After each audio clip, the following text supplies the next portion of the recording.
Welcome to the Financial Freedom Mastermind Group podcast. Here we're all about breaking free from the 40 to 50-year work grind and accelerating our journey towards financial freedom. Join us every Wednesday at 7 p.m. Eastern as we explore different types of investments that can fast-track your path to financial independence. We serve as a hub for connecting with fellow members during our sessions so you can share successes, ask questions, and keep the momentum going. Good evening, everyone. This is Nii Adewale, host of the Acaba Home Financial Freedom Mastermind podcast. And this podcast is for those who do not believe that we were put on this earth to work 30 to 40 years at a W-2 to hopefully retire at 65 and hope that that 401k doesn't run out. This is for those that are looking to accelerate that timeline, build some investments, and reach financial freedom at a much faster rate so we can actually enjoy it. And today I'm joined by our co-host, Lee. How you doing? I'm doing quite well. Thank you. As always, it is a pleasure. Come on now. And we're bringing a guest to you. We just were working through a couple technical difficulties. That guest is hopefully going to be joining here in a minute or two. But in the meantime, Levi and I are going to give just a brief background so that when they do join, we can kind of get this thing going. And the guest that we have joining, his name is Rashid Ayodele. He's been in the investing space since 2002. And this is actually him right here. Oh, there it is. Rasheed, perfect timing. Hey, I got it. Come on now, perfect timing. Yeah. And so we are joined today by Rashid Ayodele, who's been in the investing space for 20 plus years. He's an engineer by trade turned entrepreneur that has been in this game through a lot of the ups and downs of market changes in '08 to the pandemic to now. And he's found a way to be successful in each of these different markets. Rasheed, thanks for joining us. Yeah, you're welcome. How you doing, guys? Super good. So the way we do the Acaba Home podcast is a little bit different. We have individuals that are a part of this group that are joining live. And toward the end of this, the last 15 or 20 minutes, we're going to open it up to a group discussion to allow individuals to join in and ask questions through the chat or to call in live. But first, we want to go through a bit of your story, Rasheed. And we want to start at before you even got into entrepreneurship and real estate. What were you doing when you got out of college? So, right out of college or before college, I tried so many things in college with a buddy of mine. Try to hustle through college, like trying to open gas stations and clean laundries, or just try different things while we're going to college. You know, I had another buddy of mine. He's late now. I was an electrical major. I was an industrial engineering major. So eventually we finished college and he tried different things and I was trying different things. I was going to the flea market to sell stuff, trying to figure out how to sell stuff online.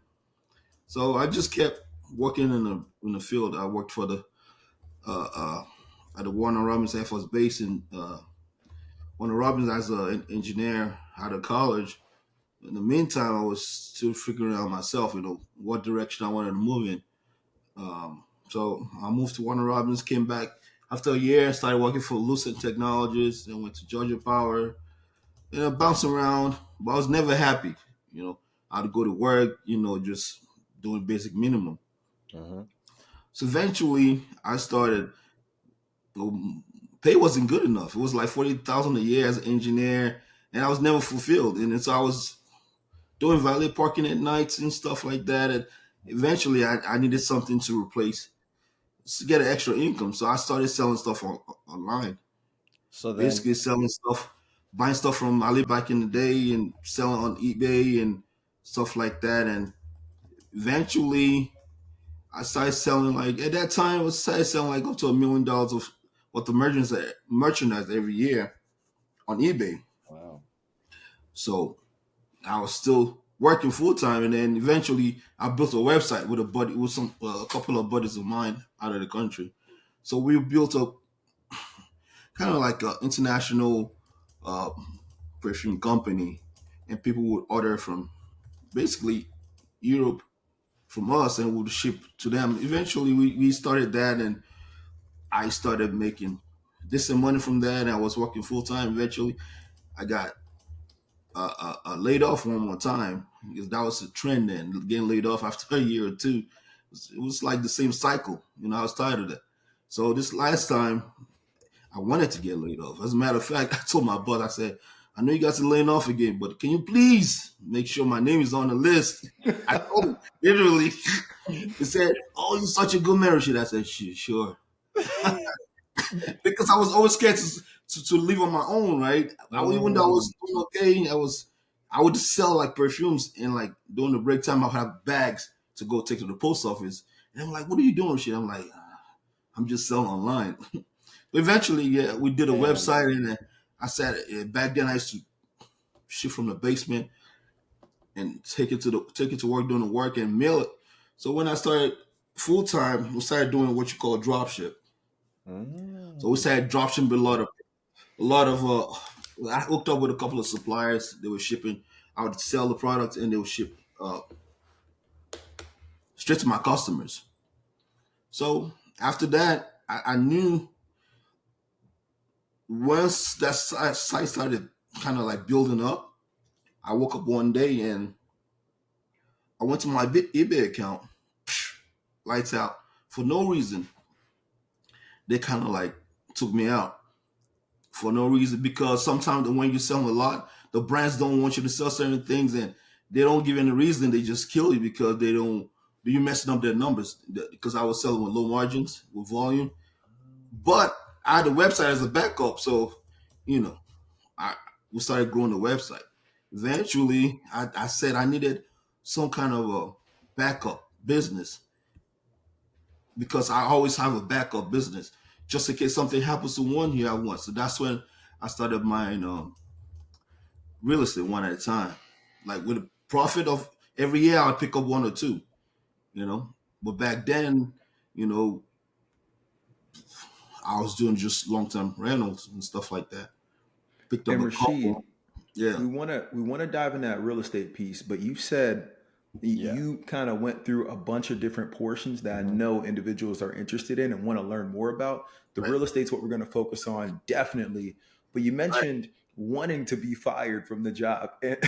And I went through a phase where I was actually wanted to as well. And it's harder than you think. Like if you don't want to, they're always laying people off. When you want to, it's tough. Why did you want to get fired? What was going to be the benefit of that? Just to I wanted to control my own destiny, really. That's why. But it's hard when you're not sure of what the future holds, or you don't sure if this business is going to sustain itself. And that's when real estate came in. So the story is kind of like getting to where the real estate starts, because I wanted something as a backup. Because I knew at any time the business could go down for any reason. And that's where the real estate piece comes in as a backup. So I needed to buy one every year. So I knew whichever way, whatever happened, people would still rent, right? Rent a space. So I figure in my mind, if I get 10 units, that would set me up good. That was always on my mind. But I didn't know nothing about the short-term piece of it, short-term rental. It was always, let me get rent, let me buy a property. Back then, we could buy it for $40,000. 3-bedroom, 2-bath, $40,000. So I had to buy it cash, one at a time, like that. So that's when I started buying real estate. And when I look back, I had a couple, but the problem was on long-term rentals, I had problems with collecting rent after a while, just because of the types of property I was buying in the areas attracted certain people that just, if I bought in a better area, I could probably get better quality pool of people that would pay me on time. But, when you're paying $40,000 for a property, you get, what you get. Yeah. So if you want to know how I started the short-term rental, it started like, I bought this is how it really started with Airbnb. So 10 years ago, I wanted to buy I bought a condo in Dunwoody. I said I wanted to buy as a space, another home from home in the city. Dunwoody is like kind of like in the city, closer to the city in between. So I bought that property. Right as when I was furnishing the property, I said, you know what? I'm not going to be here all the time. So what's going to happen? And I didn't want to rent it because it was this nice little property for like $70,000 back then, 1 bedroom. So I went online. I'm like, rentals. How can I rent this part time? And all kind of keywords. This site comes up, B&B. I'm like, what's this B&B thing? So what I did was I put it in real quick. I was so curious. I kind of like put it online, And like after an hour, I got a booking, but I wasn't even ready. So I told the guy, hey, I was just testing it out. Please don't come out. I see you got a couple of days. He said, the guy said, no, I'm on my way. I don't care. I said, I'll take it as is. We have nowhere to go. I said, okay, fine. So I let him go in. The micro wasn't hung. A couple of things wasn't done. They booked it. And right when I finished, I started getting back-to-back bookings. Oh, I said, oh, wow. And this was, nobody knew about Airbnb back then. This is And what year is this? This was 10 years ago. This would be 2003. Wow. So I'm noticing kind of a theme here. You've been kind of early in a lot of the online spaces because you mentioned using them as a bit of a backup, but even drop shipping.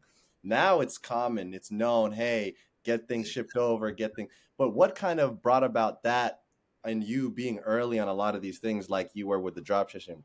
Is it, hey, I need a backup plan. Let me go look up. Like pretty much seeing, hey, what can I find? I wake up in the middle of the night and just start searching for nothing. Like just searching and what can I do? And you just keep trying and you get something. And, like right now, a lot of people try to get into drop shipping and all that. It's so saturated now, but I'm still in the game. I mean, we have like over 400,000 customers. I started 10 years ago. So even though it's hard to get into now, it's, we started early. But anyhow, I had a couple of properties for long-term rentals back then. And I said, I had stuff in Latonia, Georgia, and I was getting like $900 a month. Now, my condo was a test. It was like the accidental test, because, I can't stay all the time. I'm booking. I'm saying, you know what? I wonder if I could get more out of Latonia, Georgia when I'm getting 900. The lady's been there. She hasn't paid me like 3 months. So I told her, hey, you guys, you could just leave. And, I'm not going to chase you for the money.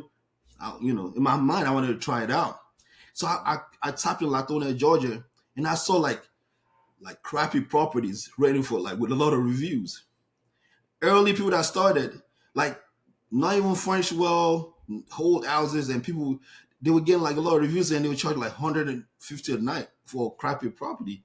So when she moved out, since I already did kind of my research, I switched that one into a rental, a short-term rental, and it was making grossing like $3,000 back then. Oh, wow. This is 8 years ago. I'm like 900 to 3,000. Even when I pay off the expenses, it was paid off anyway. It was a property I bought for $30,000 cash, right? 3-bedroom, 2.5, split level. The area not that desirable, but good enough. Clean. I fixed it up.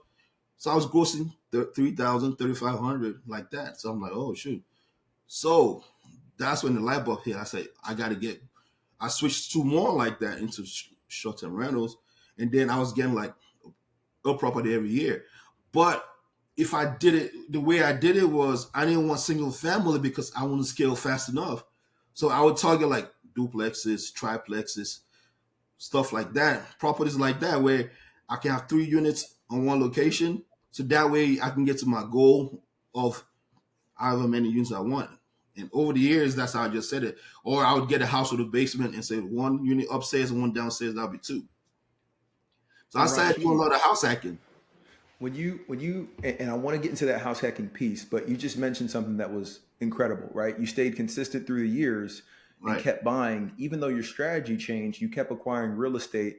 My whole thing is it's got to be a bit of a mental shift when you look at the market today versus, 15 years ago when you're getting a house for $70K, $80K, $40K.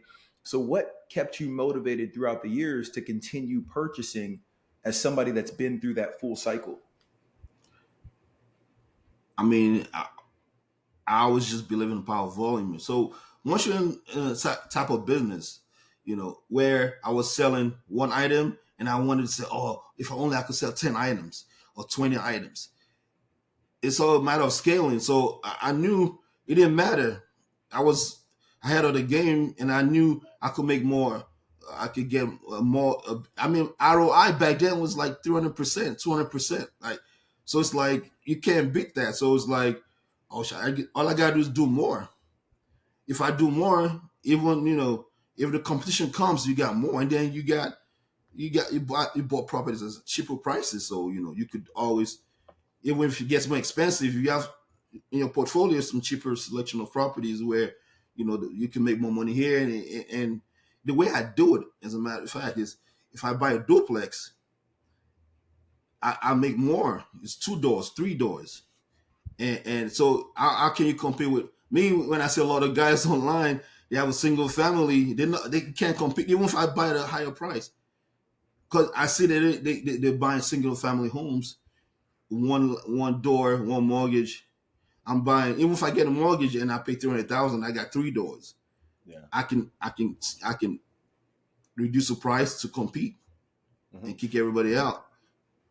And to kind of ask you a question now, obviously we started to get to this, to get to as many units, to your point, and all these multifamilies, we had to start with one. What was the first one, and how did we find it? What made you want it, etc.?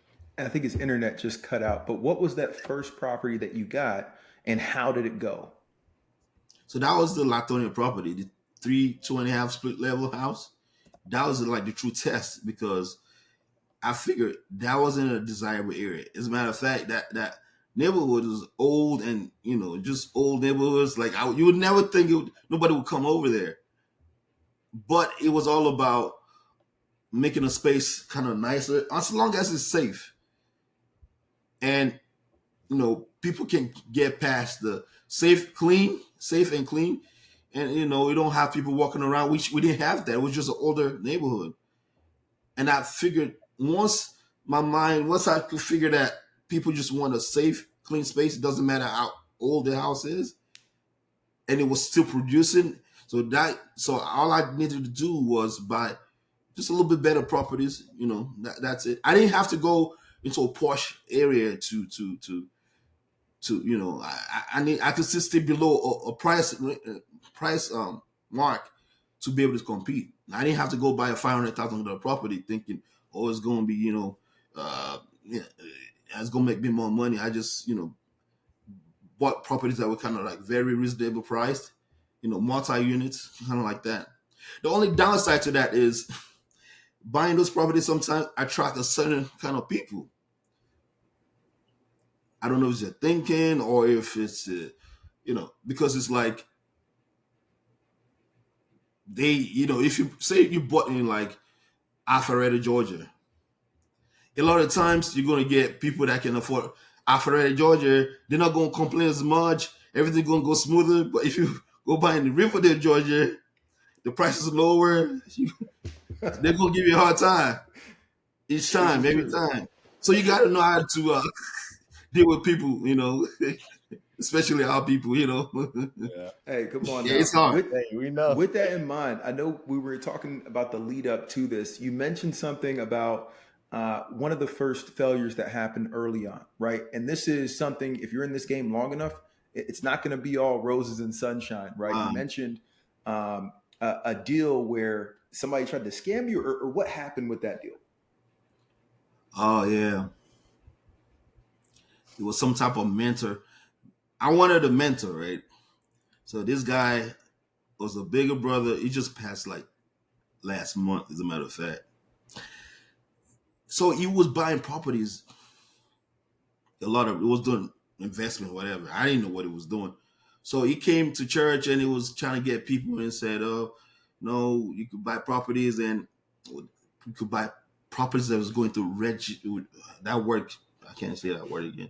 Regentrification. Places that, so buying there now will get you in now. In a year, you're just going to appreciate like 200%. You make money. So I'm like, oh, brother, yeah, help me out. I'm really interested. So if you got good credit, you will like a ideal candidate. You got good credit, yeah. Then he would like want to give you some incentive to do it. I'm like, I don't need the money. I just want to build a portfolio so I can have real estate. So I bought 2 properties then, and they were no good because they had overappraised the houses some kind of way. That's back then when you could do all this crap. And you basically had a shell like nothing, overappraised house. And they would even help you with putting like tenants, Section 8 tenants. And the mortgage was never covered that. It would give you the different. It was so, but I was naive. I was 20 something, 21 out of college, 22 out of college.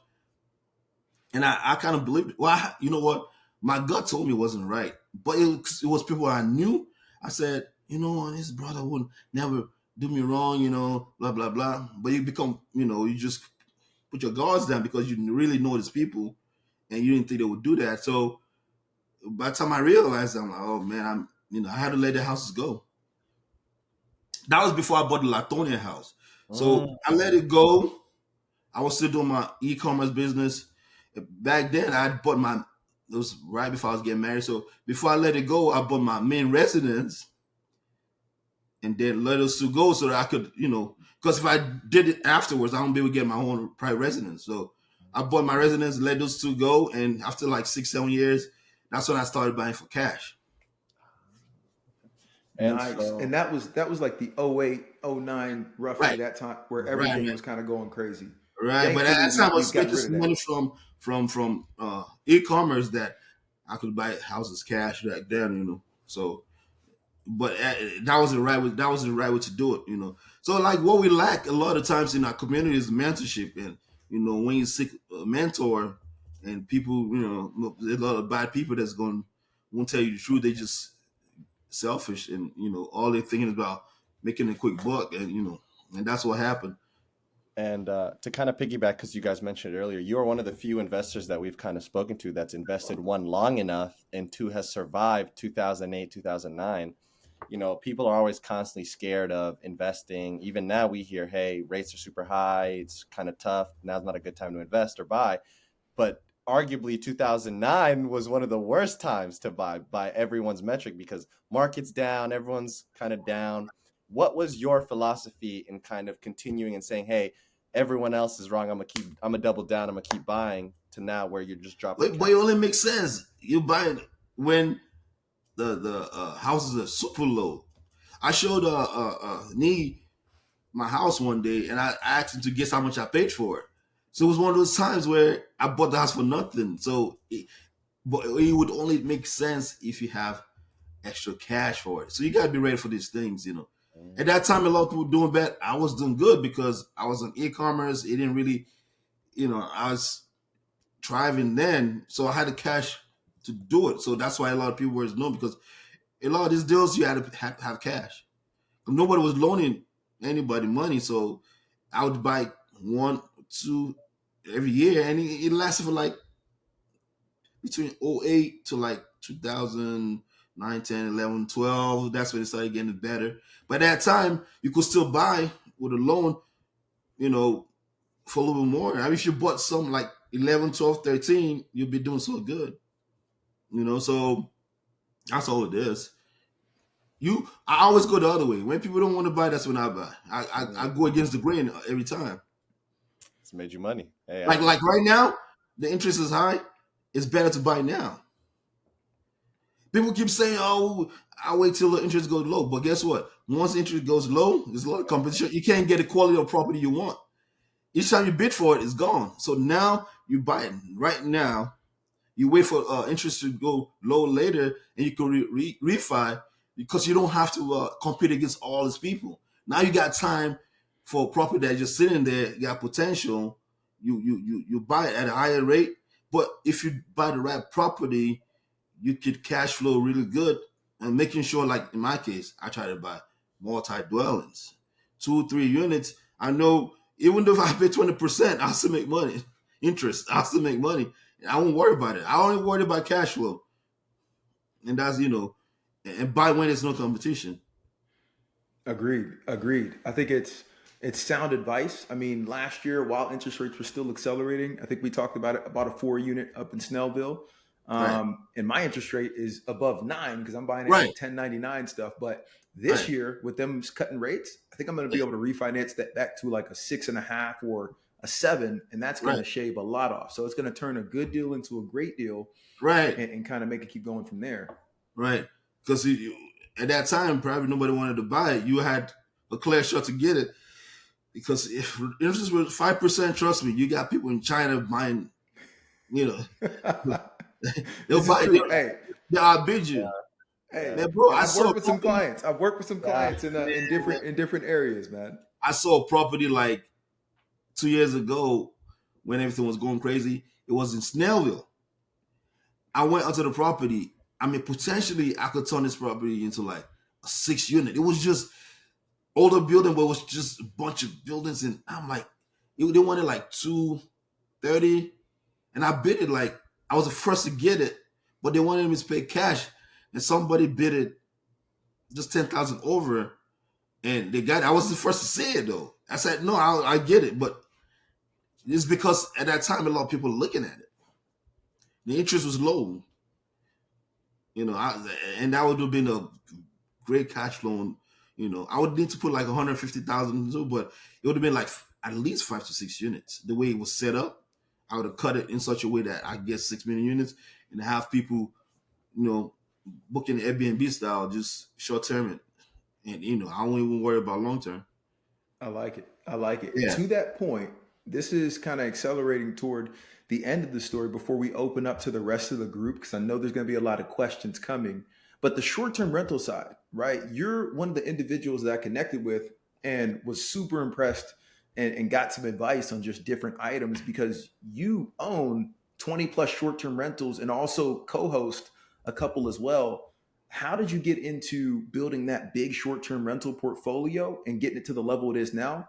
And what are some of the top systems that you're using to help manage your portfolio? So, like I said, I was looking for the fastest way to. It's all about doors. How many units you got, and mind you, I know there's a research. I don't know if you know it. I listen to a lot of the big timers, the people with 2,000 units, 3,000 units. The average. What do you think the average net profit is on a unit, apartment or a rental property? What do you think that number is? The average across the U.S.? Yeah, like how much would it make? How much would it make after paying a profit per unit that they own? The average, like how much in dollars amount will come to their pockets? Probably $100 per door if you're doing long-term rentals. Is that right or what? So it's about 250. The 250 is considered very good. Yeah. And if you know Grant Cardone owns Grant Cardone does about 250 a door apartment, big time. And then I've listened to other guys, and it's always between 200 and 250. But with Airbnb, I can make 1,000 over it, 2,000 over it, one door. Yeah. I mean, on a property. So you see the difference. So that's why I was trying to get as many doors as possible, but I would get properties with like 3 units, 4 units, in-law suite somewhere, in-law suite over the garage, anything that qualifies as an extra space. Like one time I had done a property, I told you about it. It was a house with a basement. So I was able to make 2 units out of the basement, a 2-2 and a 2-1 at the bottom. And I turned the garage into another unit, making 4 units out of one house. And it makes about maybe like 12,000 a month, And are you getting these rezoned as multi-unit, or are you just keeping them? Well, a lot of times you just keep it as it is. If you start getting rezoned and everything, it's so much headache, A lot of times nobody's really saying nothing about this, You're not doing a lot of, you already got a basement. All you got to do is just finish it out. Cut it up, yeah. Yeah, cut it up, That's what people don't tell you because, but sometimes you got to take a chance too. Especially when you look at like the in-law suite piece, right? Mm-hmm. Like this is one where you could get it rezoned and kind of have the city come in, but they may pull other things apart, right? Just full transparency, right? What I've seen done is when you have an in-law suite, the way that they look at a single family house, we'll call it, is that you need to have one oven. It doesn't matter if you have all the other stuff there, cabinets, you've got counters, that could be a bar area, right? But it's the oven. And so if you have a 2-burner stove or an oven down there, it's just one of those things when you're selling the house, you would need to take that piece out with understanding with the buyer and then put it back after closing. You take the burner out. Take the burner out, put it back after closing, and kind of go from there. Okay. But Rasheed, I know we have a lot of people on right now that may have some questions for you, especially with your wealth of experience. And so we want to take a second to open it up to the rest of the group and allow others to join in, either a live call in and or drop your question in the chat. And we'd love to hear from you. Mark, how you doing? I'm doing well. Can you hear me? We can hear you. Oh, good, good. I didn't have phenomenal story, Rasheed, what Yeah. you've gone through. I'm just getting in the game, so I'm kind of feeling like, man, I missed 10, 20 years to get in the game like you have. It's never too late. It's never too late. Well, I'm just starting now. So what would you recommend for someone who's getting ready to purchase my second property? I'm here in Atlanta. Um, And what would you suggest I do? I have a two unit, one house, similar to what you were talking about, with a in-laws apartment now, which is being Airbnb. But I'm looking for my second property. What would you recommend in the Metro Atlanta area? I mean, really, for me, it really doesn't matter as long as you have a 2 or 3 unit situation, meaning a house with a basement with a suite in a safe, clean area. So a lot of times when I search a property randomly without even an agent, I just go multi-dwelling units. I do the filter, right? And I just go wide, like Atlanta. And anything that pops up, I take the address, I put it into Airbnb.com, and what that does, it puts kind of like it stakes it out. It stakes it out on Airbnb, and I want to see what's going on in that area. So I want to see what other people are doing, who's in that area. If I see a property or two, and then I dive into their feedbacks to see how many feedback they have. If they have more than like 10 feedbacks, I know mine's going to work. So all I got to do is match what they're doing or better. I try to do better. And then I just make sure, then I go onto Google Maps. And then what I do without going to seeing the property, I do like a drive-through. So I put on Google Map. I want to see how clean the street is. I want to see if there's abandoned cars on the street. And I go all the way out to like the main street, like I'm driving it without going there. I mean, you can tell what a good property, a good neighborhood it looks like. Right. You literally see people walking in white beaters. You be like, no, I don't want that. you see people hanging out like doing like this, like I don't want that street. And that's how I do it before I even consider going to look at the property. I look Okay. at that situation. I mean, from the street, Google Maps tells me everything I need to know, and from my little research on Airbnb, it tells me all I need to know. If you want to even go deeper, you can do a AirDNA account.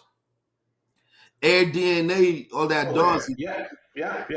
Right. There's another one, alltherooms.com, I think. I think there's another one that might be a little better called All the Rooms. I haven't really looked at it. I've looked at it once or two times to see their numbers. If you want to do that, you can actually see how much you're making per night, occupancy rates, and all that. So it's just as simple as that. And So how do you determine whether it's going to be Airbnb and long-term rental? Is it just based on what you have in your portfolio?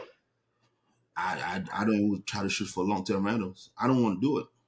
Or you don't right now you wouldn't do long-term rentals? No, not an option. Okay, all right. I mean, I just told you the average No, Joe makes $250 after yeah, paying for long-term. Yeah. right. So, and the problem is more than likely if you get a long-term tenants, depending on where you get it at, I mean, it's like a 50-50 chance after a while they're going to default. Anybody that I know that's done real estate tells me this story. Oh, they didn't pay me yet. It leaves a bad taste in your mouth. And I don't want to go through. I've been through that. I bought a property like 2 years ago. It took me a year to kick them out. Yeah. A year. Okay. So once I got them out, I mean, I bought it with the tenants in there, and I couldn't get them out. And so that was the whole year. But I knew once I get them out, I'll try to start to make my money back. Yeah, so you don't see an issue right now with the Airbnb market being saturated around Atlanta? It is. Oh, it is. Okay. It is. But like I said, one more time, a lot of guys are buying single family homes. What sets you apart is if you buy I mean, if you buy a 3-bedroom, 2-bath, you can only charge so much on $150 a night max. if you buy a property that has a studio apartment in the basement, now you could get 3-bedroom, 2-bath. You could get $100 at the top. You could get $80 at the bottom. You could split it up. Now you have 2 spaces. You could compete better. One unit can pay your mortgage, and one can be your cash flow. Okay. I try to do 3. 3 is it for me. If I see a deal with 3, I don't care what neighborhood is in. If I can get 3 units out of a property, I'm golden. I'm not even gonna worry about the competition because I'm gonna blow them out. Because they don't know, they're still buying the single family homes. Like, you can only get max. I don't care how nice it is, unless you're buying a bucket sometimes. But you're gonna pay bucket price. So now your mortgage is high, everything's high. And that's what everybody thinks. Oh, let me get this nice house, and you're maxed out. But once you go in, Nii knows, once you go in with a multi-dwelling situation, you can chop your prices down, and compete better. Once you do that, I don't think you have a problem. Well, thank you. Thank you for the advice and the guidance. I'll let someone else ask a question. Appreciate it. So we got a question coming out of the chat. How do you manage your pricing for the STRs, and any tools that you recommend? So for me, a lot of people use Price Labs, and that's like the golden boy. Price Labs, and there's another one I can't remember right now. Beyond pricing. Beyond pricing, but I'm old school. I go manual because anytime I use those things, they always never do it on time, and so there's a couple of guys on YouTube. They use those tools, but they also go manual. So my first choice software, management software, is Guesty. I use Guesty.com, and with Guesty, I can go into the calendar and just every day I do this, or multiple times in a day. I go chop the prices down myself. I know at certain price, I'll get a booking if I go so low. So I like to do my things manually, and I still do it today because it only takes a few minutes. I go to the calendar, chop, 2 days here, 2-day minimums. You got to be dynamic in your pricing, and your money is your weekday. Your money is really during the weekday. Your weekend is not your money, meaning you're going to get your weekends booked most times. But the weekdays, think about it like this. From Monday to Thursday, where a lot of people don't want, if you lose Monday to Thursday 4 times in a month, you've lost like 12 days. So what I do is I slash it half price. If my normal price is $100, I'll go as low as $50 sometimes just to get Monday and Thursday in. I wait till the 2 days before, like 3 days before, I see somebody's checking out on Monday, and I know the next person's coming on Thursday or Friday. Like on Saturday, I start going for like 60% off. No, I go like 40% off. The day before, I go more aggressive. So what ends up happening is somebody would take the 4 days at a lower price, and instead of $0, I get $300. 300 times 4, $1,200. 4 meaning 4 weeks. But if you do it consistently and if you get $0 on those weekdays, you're not gonna make anything. So that's why I said that your weekday is your money. True. Right, it's Get very the important. weekdays booked, because the weekends, to your point, regardless of really time of year, those weekends are pretty much going to get booked. Right. But the weekdays, that's where you want to, especially in the winter time, make those adjustments. Right. I personally am a fan of using some of the software, right? And so I use like Beyond Pricing. Right. And there's ways where you can extrapolate like a whole 2 months, and you can focus on certain days. So we'll take out the whole 2 months, eliminate the weekends, and then adjust just the weekday prices a little bit lower. Okay. Especially in the wintertime, to make sure we can. So you just focus on the weekdays with your tool, right? So True. Yeah, which is something I could be doing, and just focus on the weekdays, and then just keep reducing it. But sometimes you got to set the right ranges. Sometimes it will make it too high. I'm like, no, I don't want it that high. I want it lower. That's the problem. Because the computer is telling you, no, you can book it at $80. No, I want it at $60. But you've set a range from 60 to 80, but it's still giving 75. No, I want to go 60 right now.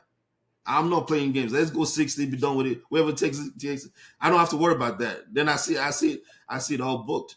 I can show you my calendar. It's just all, you'll see it's tight. I want it tight. Hey, that is fair. That is fair. Any questions from the chat or call-in questions?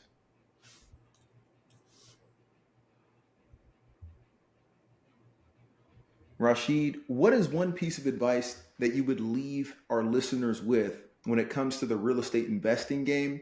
What's the one thing that we need to know today as far as getting started? I mean, as you know, you need good credit, right? That's like the golden rule. And you need to save and save and save. And also be patient. A lot of times with these deals that I do, if you want the best deals, you got to put up some of your own money.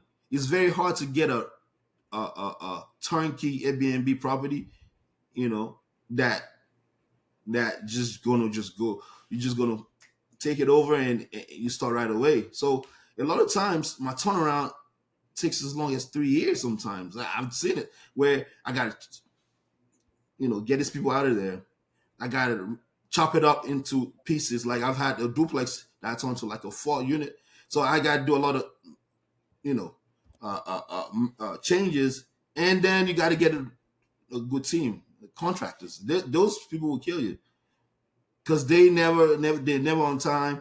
They always just slowing you down. And so once you have those people and you take your time, you get more margins, better ROIs if you have a little project. I mean, you don't have to go crazy like I go. Like sometimes I go to the stud. I change out everything to the stud and start over and make it what I want it to be. But like you buy a house that doesn't have a lot of that needs a lot of cosmetic work. Like sometimes I would take like a dining room and change it into like an extra bedroom. Like in a basement. Like for example, I had a property like it was a basement with a 1 bedroom, but the living room was so huge. I'm like, I could put a dining room right here. Why do I need a separate dining room? So what I did was, put a door and close that dining room up and put a little bed there. So now I advertise it as a 2-bedroom basement unit. And to that question, you mentioned you kind of advertise different units. We have a question in the chat. Which of the units gets booked the most? For example, 1 bed, 1 bath versus 2 bed, 1 bath, 3 twos, 4 twos. Kind of what are you seeing majority of your bookings take place in? What bed bath count? I think a lot of the smaller units, they get booked faster because they're lower priced. They get, most people just travel solo or in twos, less than 4 people a lot of times. So I'll say a bedroom, 2 bedrooms at the biggest. I do the big groups too. I have some property that focuses on big groups. So, but a lot of times it's 2-1s, but don't go buy a 2-1 by itself. Buy a bunch of 2-1s in a building. That's when it makes sense, And then you can get $80 here, $80 here, $90 here, and it adds up to $300 a night, Mm-hmm. But it's consistent. Small space, I like to do up the bathroom nice. So they, in the kitchen, and that's it. Okay. So, Okay. And we have one more question before we transition here. How are you setting up your units? Where are you buying the furniture? Are you using interior decorators? How are you setting your units apart from a decoration standpoint? So I use a lot of online resources, like for example, I use this LED mirrors in the bathrooms. They only cost like $150, but when people go into the bathrooms and they see the LED lights, and some of them have Bluetooth. I buy the ones with Bluetooth now, and they go in there and they play their Bluetooth, and it's like, if you go to Amazon and put LED lights, vanity mirrors, and they look so nice. Little things like that make it pop. So if you go to like Wayfair, if you want to go local, I'll do a Rooms to Go outlet. The one off Jimmy Carter, they have a lot of good stuff for cheaper price. If you want to be able to see it, what you're doing, and some decors. And the big one is TJ Home Goods. I get all my pictures and nice Home Goods, specific ones that have the high traffic. They have all the good stuff. if you want to actually see it and pick it up. And I do for my bed sheets and stuff, towels. I do Costco. Like I get bed sheets at Costco for $12, the good quality ones, and so I would stack up on them. And they sell the comforters for like 13, 18, like 13. $15. Yep. You can And get I stack up on those. $4.22. Huh? Yeah, I know. I'm sleeping on them. Right. Hey, so he knows. He knows what I'm talking about. Right. I go Costco for all those things. I don't go to Walmart. I go to Target. I used to go to Target. Nah, I said no. I go to Costco all the time. I go to Costco every week for the supplies. The furniture, like I said, rooms to go. If you go on Wayfair or like there's House.com has a lot of like good quality. Solid. House, yeah, House is good. So I get a lot of high-end stuff from House.com. Yeah, so and that's that. No, Rasheed, we truly appreciate you giving us your night and spending it with the Acaba Home Financial Freedom Mastermind Group. And we just want to know, how can we help you with some of your goals for 2024, whether it's different projects you're working on or something that we should click into? How can we help you? Well, very soon here, like I told you, I may start co-hosting because I get a request a lot. And I turn it down all the time because I'm dealing with my own 20, 25 plus units. And so people keep asking me. And the thing is, I've been doing it for free for years. Like I told you, I've helped a lot of people get properties, set up properties, go look at.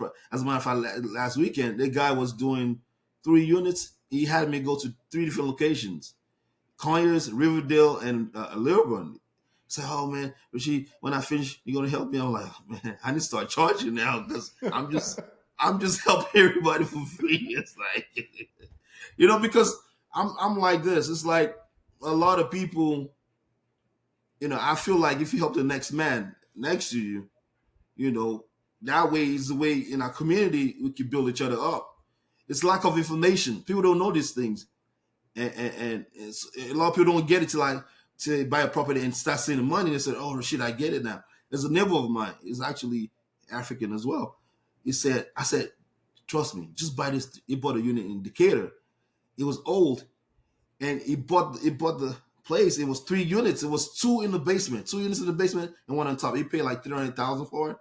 And he said, I went and set up. I said, "Okay, cut this out, put a bed here, and do this." And he makes about, let me see, I think he grosses about $8,000 a month, and his mortgage is like $2,300. And it's like, oh man, I see it now. Because even when he started, he said, "Oh no, I want $200 for the top." And I said, "No, bro, you got to come down. It's the power of the volume. You don't want to charge $200 a month and then you only get like 6 days." So I said, "You just got to be." It's like, see, the biggest thing is a lot of people feel like the property is worth more, so they never want to reduce the prices. No, till they get 0. I'm like, and I do. It happens to me sometimes, even though I know this mentally. I'm like, "Oh man, I did it again," even though I know it. So I try not to. I try to cut the prices down. That's like the biggest thing. Cutting down your prices when you need to. It's so hard to do sometimes. You're like, "Oh," I'll hear people saying, "Oh, if I cut my prices, then riffraffs are going to come in there and mess it up." Not really. Most times they don't mess it up, even at cheaper prices. Every now and then you might get it like that, but most times you're going to be fine. So ability to cut down prices when you need to at the right time is like the biggest thing to make this all work. The last recipe. Flexibility. Agreed. Not taking too much pride in that piece and making sure that you're getting it booked up and keeping that occupancy high, Right. Especially in the low season, which is that winter time. So I guess my second question is, I may be co-hosting. So I mean, co-hosting is something, I know the process. I know I might need a little bit of guidance, how to set pricing and stuff like that. I don't know. I can learn it though. I mean, I have the resources to do things, but maybe manage processes or fine-tune processes to make things smoother. Sure. And what we're going to do is we have your contact info as well as the gram, as well as your website. And we're going to put that into the show notes. So anybody that's looking to connect with Rasheed after this, you're going to have his contact info on that piece. And we can help try to blow up this short-term rental co-host business for you. And, we're going to talk. So any conversations, anything that you need on that standpoint, hit me up. We can definitely work through that. And no, we just appreciate you joining us here tonight, and we look forward to we almost didn't make it. The rest of our group.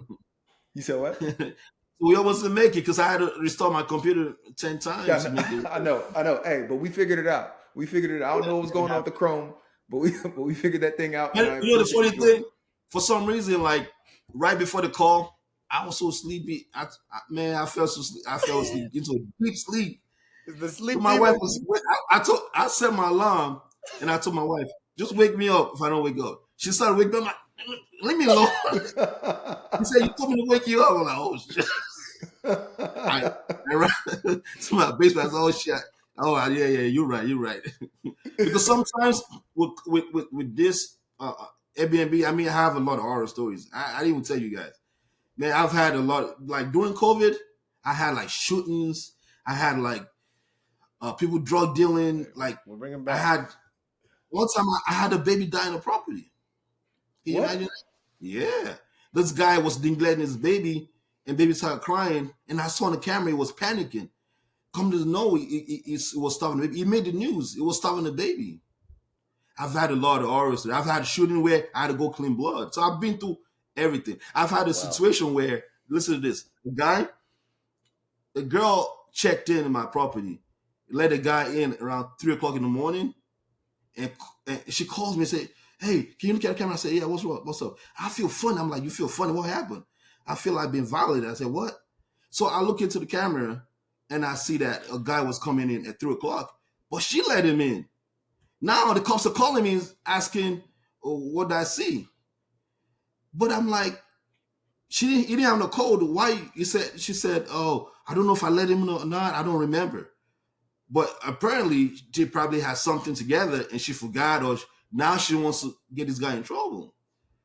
It's a whole lot of stories. So you got to be careful with all the things that have cameras in place to know, But those things don't happen all the time. But I've just been through a lot of it. I had a teenager that got shot in front of my property. He came from Ohio playing b-ball with people, and they came from another street and they shot him. And he ran back to the house. So again, the areas that you're buying will determine this sometimes. Yeah.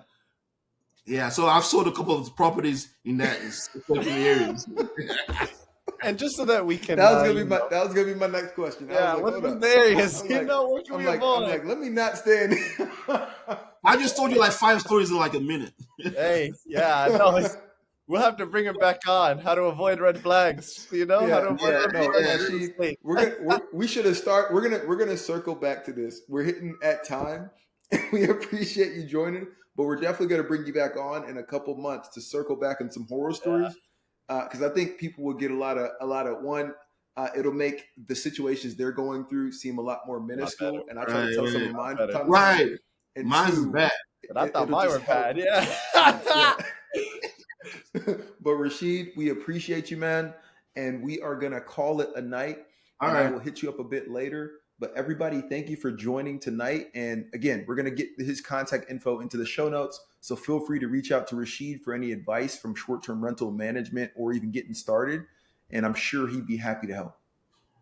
All right, no problem. Thank you guys for having me. All right, y'all. See ya. All right. Join us every Wednesday at 7 p.m. Eastern as we explore